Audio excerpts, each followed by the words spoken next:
1. In the darkness of a train yard, somewhere on the far edge of town, a shadowy figure emerged from a thick curtain of fog. The person looked back once before dashing alongside several rows of empty train tracks. Now, if you're anything like me, you might finish when imagine a shadowy figure emerging from a nighting fog in a nearly abandoned. The train yard lit only by distant street lights, but you needn't worry there.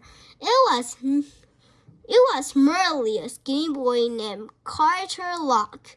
If you were too worried about someone at this moment, it should be the man who was not far behind. The man who was chasing Carter through the train yard, bellowing, "Carter, get back here. Don't you run from me, boy. Aren't going to hurt you." This was a lie. The man very much intended to hurt Carter.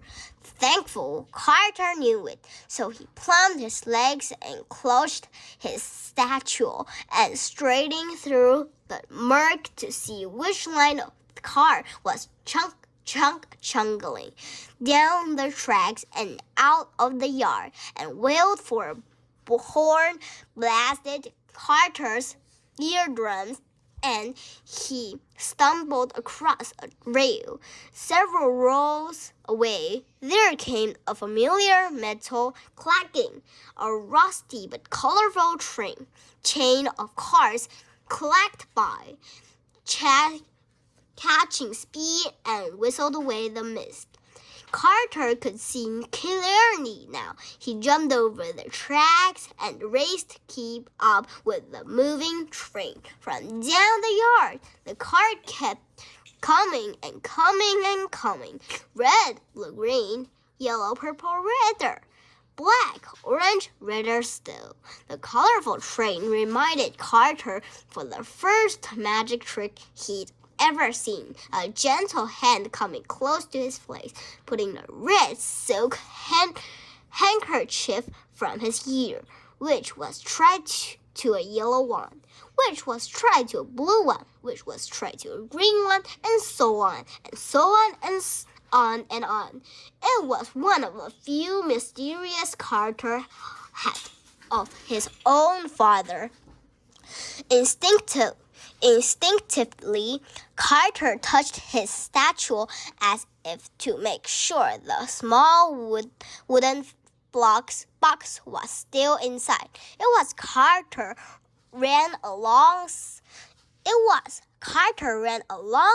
the train, eyeing each passing car for a place to board. Behind him, footsteps sounded in the gravel. Then a gruff, cruel voice rang out, "Carter, don't you dare hop on that train." The clacking and banging did not draw out the man, who sounded closer now and then before, almost directly behind him. "I've got eyes and ears in every town between here and Timbuktu.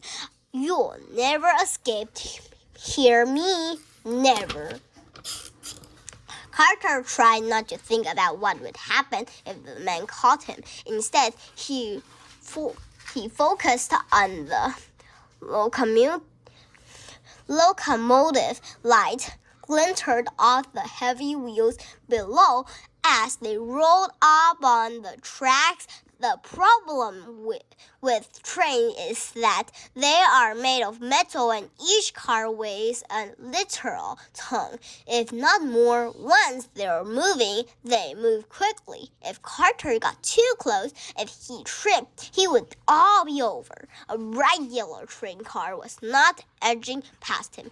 Yellow reminded Carter of a bird he once saw locked up in a cage in the window of a pet store. Weren't birds designed to fly free, Carter took it as a sign that this was the one to reach for, the one that could take him far away from here. Its ladder was just out of reach. Jumping a train in motion may have been hard or even scary for some, but Carter had done it so many times. It came as naturally as plunking a coin from being behind someone's ear or shoveling a deck of cards with only one hand. Unfortunately, the man who was chasing Carter found it easy to. As Carter was about to clap the ladder, the man grabbed Carter's statue and dragged him to the ground. "No!" yelled Carter yelled.